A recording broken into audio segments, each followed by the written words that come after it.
အခုလိုမိုးရသည်နဲ့ချောင်းဖွင့်ရသည်မှာမိဘတွေကြောင့်ဆောင်ကတွေးလွန်ထုတ်ပေးပါလေ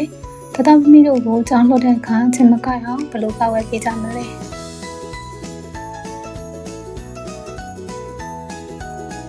တတမီတို့ကိုလိမ့်ပေးနေတဲ့ချင်းစေးတွေမှာခလေးတွေအတွက်အစိတ်တောက်ဖြစ်စေနိုင်တဲ့ဈေးပမာဏတွေပါဝင်နေတာကိုရောသတိထားမိကြရဲ့လား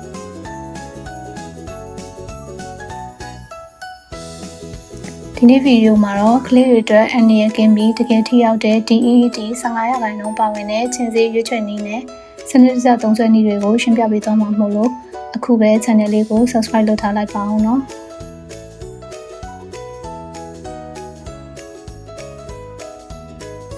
ပထမဆုံးအနေနဲ့ချင်းစေးဝယ်တဲ့အခါဘူးပေါ်မှာ DEET ဆိုတဲ့ပါဝင်ပစ္စည်းပါမပါကိုရှာကြည့်ပါDEET ဟာသွေးလွန်တုပ်ကွေးပိုးတည်ဆောင်တဲ့ခြင်းတွေကိုမောင်းထုတ်ဖို့ကမ္ဘာ့ကျန်းမာရေးအဖွဲ့ကြီး WHO ကပါထောက်ခံထားတဲ့အကောင်းဆုံးဓာတုပစ္စည်းဖြစ်ပါတယ်။အထူးသဖြင့်ကလေးတွေအတွက်ဆိုရင် DEET 15%ပါဝင်တဲ့အမျိုးအစားကအသင့်တော်ဆုံးနဲ့အန္တရာယ်အကင်းဆုံးပမာဏဖြစ်ပါတယ်ရှင်။ဒုတိယအချက်ကတော့ spray နဲ့ gel lotion ရဲ့ကွာခြားချက်ပါ။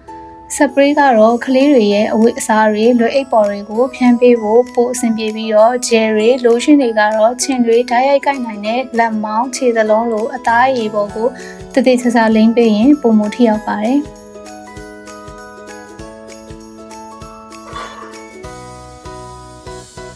တတိယအချက်ကတော့အသုံးပြုပုံစနစ်တကျရှိဖို့ပါ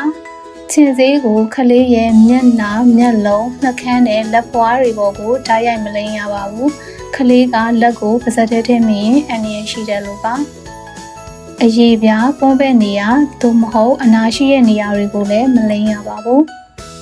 အသက်2လအောက်ကလေးငယ်တွေကိုတော့ DEET ပါတဲ့စေးလုံးဝမလိမ့်ပေးရပါဘူးရှင်စရုပ်ထအချက်ကတော့ဆေးရဲကာကွယ်ပေးနိုင်တဲ့အချိန်အပိုင်းခြားပါ DEET 15% ပါဝင်တဲ့ခြင်သေးတွေဟာပြင်းပြအားဖြင့်9နာရီခန့်အထိခြင်အန္တရာယ်ကနေကာကွယ်ပေးနိုင်ပါတယ်။အဲဒါကြောင့်တတမမီတို့ကြောင်းမသွားခင်မနက်ပိုင်းမှာလိမ့်ပေးလိုက်ခြင်းဒါမှမဟုတ်ရင်ဖြန်းပေးလိုက်ခြင်းဖြင့်ကြောင်းတက်နေစဉ်မှာခြင်ကိုက်ခံရမယ့်အန္တရာယ်ကနေကာကွယ်ပေးနိုင်ပါတယ်ရှင်။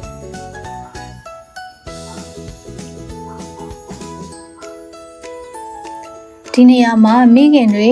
အထူးသတိထားရမယ့်အချက်တစ်ချက်ရှိပါသေးရဲ့ရှင်။တတမမီတို့က GCPD ချို့တဲ့ကလေးငယ် GCPD deficiency ဖြစ်တတ်တယ်ဆိုရင်ချင်းစေးရွေးတဲ့အခါမှာပို့ပြီးတော့သတိထားရပါမယ်။ GCPD ချို့တဲ့ကလေးတွေရဆိုလို့ရှိရင် Euclid C, Eucliptus oil,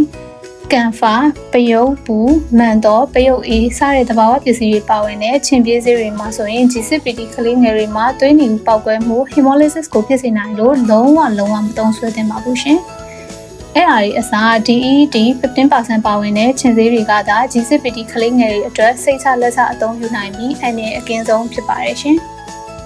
ဒီမိုးရသည်မှာတတမမီတို့သွေးလွန်တုပ်ကွေးကွင်းဝေးပြီးကျန်းမာပျော်ရွှင်စွာကြောင်းတက်နိုင်ဖို့ချင်းစေးဝယ်တဲ့အခါ DEET 15% ပါမပါတေချာစစ်ဆေးဝယ်ယူကြဖို့တိုက်တွန်းချင်ပါတယ်ရှင်။မိသားစုဝင်တွေထဲမှာဒီအချက်ကိုမသိသေးရဲ့မမေရီရှိရင်လည်းဒီဗီဒီယိုလေးကိုမျှဝေပေးလိုက်ပါအောင်နော်။နောက်ထပ်လည်းအသုံးဝင်တဲ့ဆေးဝါးဗဟုသုတတွေအတွက် P4U Channel ကို Like and Subscribe လုပ်ထားဖို့မမေ့ကြပါနဲ့အောင်ရှင်။ကျေးဇူးတင်ပါတယ်ရှင်။